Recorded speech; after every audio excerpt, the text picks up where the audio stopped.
हाय, मैं हूं Mohit Kunjal from DI Finserv private limited. इस वीडियो के थ्रू मैं आपको बताऊंगा अबाउट एसेट एलोकेशन। इन्वेस्टिंग का मतलब ये नहीं होता कि आपने एक स्टॉक ले लिया, बॉन्ड ले लिया।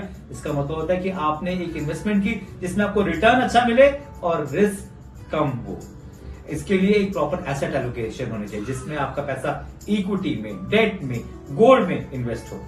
इक्विटी में अगर आप हमेशा इन्वेस्ट करते हैं और सोचते हैं कि रिटर्न अच्छा आएगा तो लॉन्ग रन में तो रिटर्न अच्छा देता है, पर 2008 का फाइनेंशियल क्राइसिस और 2020 का कोविड, इसमें इक्विटी ने नेगेटिव रिटर्न दिया है।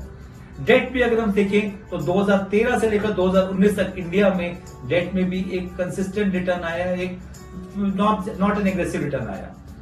Same is the case with gold. तो अगर एक प्रॉपर एसेट एलोकेशन हो जिसमें इक्विटी हो, डेट हो, gold through mutual fund investment हो, गोल्ड म्यूचुअल फंड हो या गोल्ड ईटीएफ हो, तो एक प्रॉपर एसेट एलोकेशन होती है।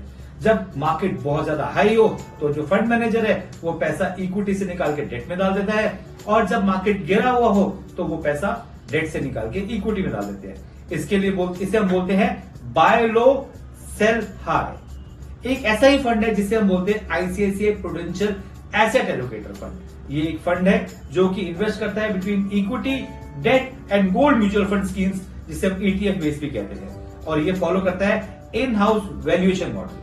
अगर हम 28 फरवरी 2025 तक का डाटा देखें तो इनका एक साल का रिटर्न है 6.85% with a strong CAGR return of around 11.80 in 3 years and 13.69 in 5 years. So आप सोचिए इस पर्टिकुलर फंड के बारे में। Thank you.